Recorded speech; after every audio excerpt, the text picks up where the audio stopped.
I want to start out today by telling you about a cringe-worthy moment I had as a parent. Hi, I'm Emily Hamblin, certified teacher and neurodivergent emotional health coach for families. Everything that I give you is not only research-backed, it's also real-life backed. I also help thousands of parents around the world with their emotional health, and I'm so excited for you to join me today as we dive in. Last week, I was in the middle of an in-home physical therapy appointment, and my physical therapist asked me to get the medium strength band that we were going to use for some back exercises. I couldn't find the band. Within about 2 seconds of looking, I declared, "Oh, my children must have taken it and hid it somewhere. Let's just use a different strength." And that was fine. We went on with the appointment. And so it makes sense why I thought that. I mean, how many times have your children taken something of yours and hid it and you couldn't find it for quite a long time?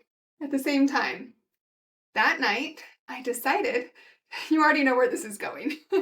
That night, I decided to finally unpack the suitcase.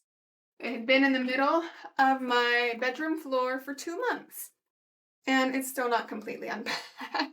But I made a dent on it that night. And as I was unpacking that suitcase, you know what I found in it? My medium strength physical therapy band. So at that moment, it was really fascinating what happened. My brain felt a little bit of shame because I had blamed my kids for something that was kind of not their fault. And so my brain wanted to protect me. It instantly put up a wall of blame. Well, yes, but how many other times have your kids taken something? It makes sense. It's their fault that you thought that they had taken it, and so on. It was really fascinating to just kind of notice this in my brain. The protective instinct went up. Here's the lovely brain I've been using for our kids' classes lately. It went up, and this part of my brain activated, that survival part of the brain with the amygdala in it. It wanted to keep me safe. Now, as I have become aware of my own triggers, and I've become aware of the times when my own emotions start to become big, thankfully, I was able to stay in control of my own emotions and recognize those thoughts and the triggers and stay regulated so I didn't end up blaming my kids because I found my own physical therapy band in my suitcase. I share this because I wonder if you've ever had a similar relatable experience. I shared one not long ago on social media when I was really feeling like there was so much clutter on the counters. There were so many water bottles and cups on our counters, and I was frustrated. It was one of those days where my body budget was really low, and so everything seemed like it was frustrating me. And I'm thinking, why can't my kids and husband just learn to put away their water bottles, right? Why, like, there's 6 people in this house. We probably had 14 different cups or water bottles on the counter. And as I start to take them to put them all into the sink and prep them for the dishwasher, I noticed that out of those 14 water bottles for 6 people, probably 5, at least 5 of them were my responsibility. So if you do the math and the ratio, like, it was more than my fair share. And I had another moment, but then when my brain popped up and instantly tried to protect me, it tried to offer me thoughts like, well, this is my children's fault because, in general, they're the ones that make this mess, right? Or they're the reason that I'm so tired and frazzled, or they've been so loud that I was overstimulated to begin with, right? Whatever reason it was, my brain really wanted to protect me so that I don't take any sort of blame, because if I admit that I did something wrong, that might somehow influence my survival, right? Fascinating, fascinating. If you find this happening, I want you to know, congratulations, you have a human brain. This is often known as the shame-blame cycle, and it's super common. The key is to notice it when it happens and to have self-compassion.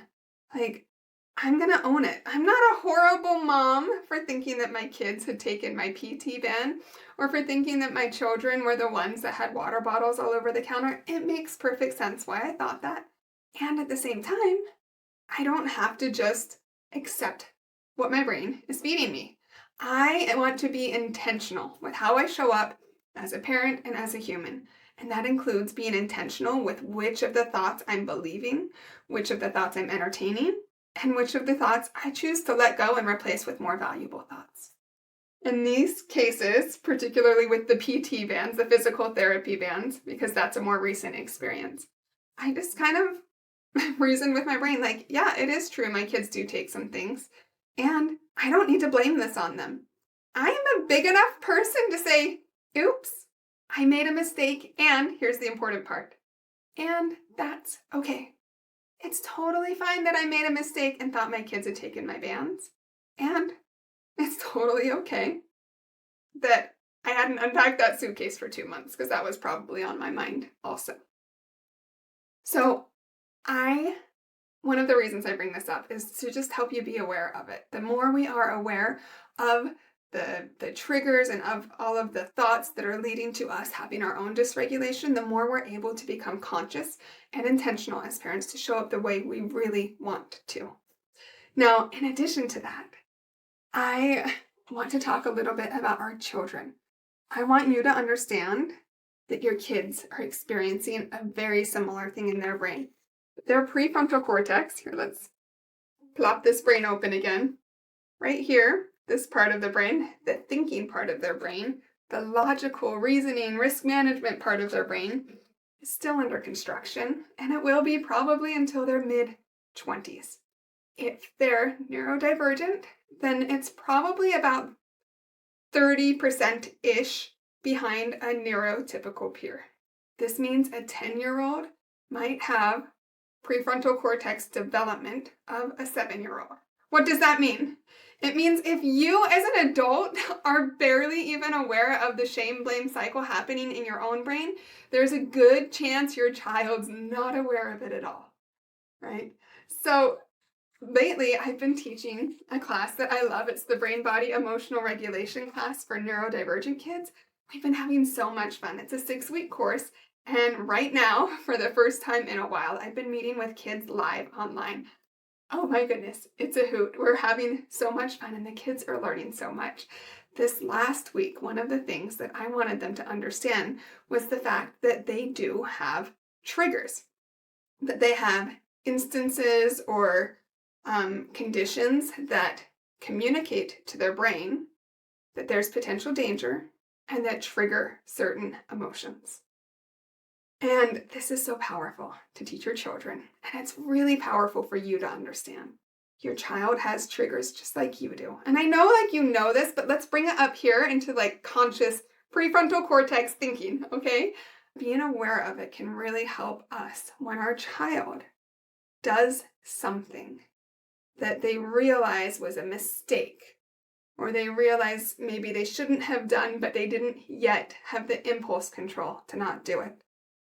Sometimes they spiral really quickly into big emotions, and it's so easy to take it personally. For example, one child lately was playing with my daughter's bracelet, the little elastic bracelets with the beads all around it. They were just kind of like, playing with it, swinging it around. It was a really cheap bracelet. We don't get nice jewelry for a 3. She's now 4-year-old. All right, so he's just slinging it around and it breaks and the beads pop and go everywhere. And I was there to kind of observe it, but I didn't really call him out. My daughter actually walks into the room and sees the beads on the ground and says, "What happened? Why is my bracelet broken?" And the child that broke her bracelet actually became very dysregulated. Right? Became very dysregulated, very edgy, very like, no one talk to me, everyone else is bad, kind of attitude. And that was fascinating to notice. This child was probably in the shame-blame loop. I'm sure they didn't mean to break that bracelet. And even let's say that they were angry and they broke it in a moment of anger, and then they feel like, oh, why did I break that bracelet? Their brain wants to pop in and say, don't worry, nothing's wrong with you. Let's take it out on everyone else. And this happens subconsciously, so they're not even aware of it. So this is a child doing their very best. And what this child needed at that moment was compassion. And by being compassionate, I was able to show up as the mom I want to be. And so in that situation, I don't think there's any right or wrong way to handle it, by the way. I can think of probably 10, 15, 20 different ways to handle it that would all be fine. And they would all be me showing up the way I want to as a mom. So don't worry about having like the one right way to handle it. But in this situation, I comforted my daughter. And then the child that was dysregulated, I gave some space. And after a minute, I came over and I said, hey, I'm really not mad about the bracelet. I know that was an accident. And of course, they still actually insisted, I didn't do it. Someone else did it. Why are you blaming me? And I just said, hey, I'm not actually blaming you for anything because I don't think you did anything wrong. I know you were playing with the bracelet when it broke and it was a total accident. I'm not blaming you. I don't think you did anything wrong. I just think that there was a mistake and that's okay. And the kid was still a bit dysregulated, but you could kind of see them simmer out. Right? I could see their face, which was really flushed before they were in that red zone, that it started to simmer out. Their breathing became more regular. And I took a moment to connect with that child.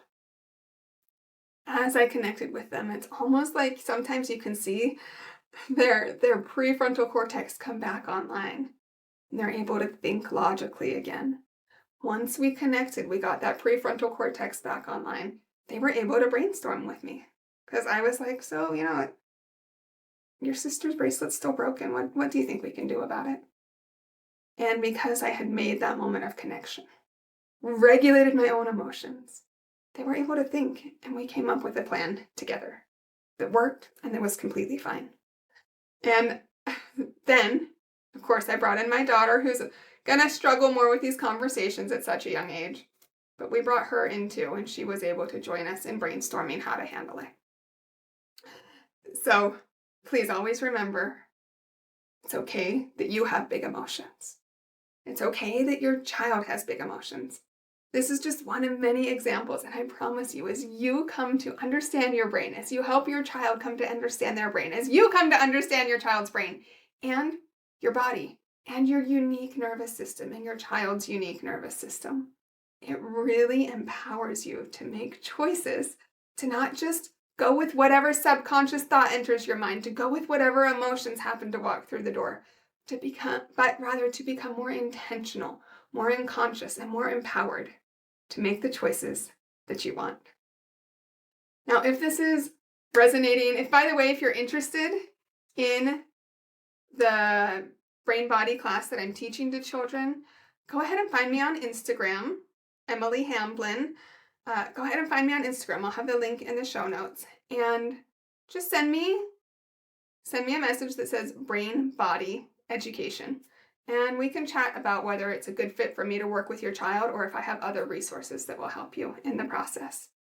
But really, I want to make sure that we bring home today this idea of coming to understand yourself with compassion, right? With, yes, humility, but without blaming. Like, we don't have to blame someone all the time, and our brains really love to do that. They love justice. If you're neurodivergent like me, you probably have something called justice sensitivity. You really like things to be fair, and that ends up being this subconscious thing that can cause our own dysregulation. It can cause us to even show up the ways we don't want to, which is fascinating. But it's okay that we're having big emotions. It's okay that your child is. That's not the problem.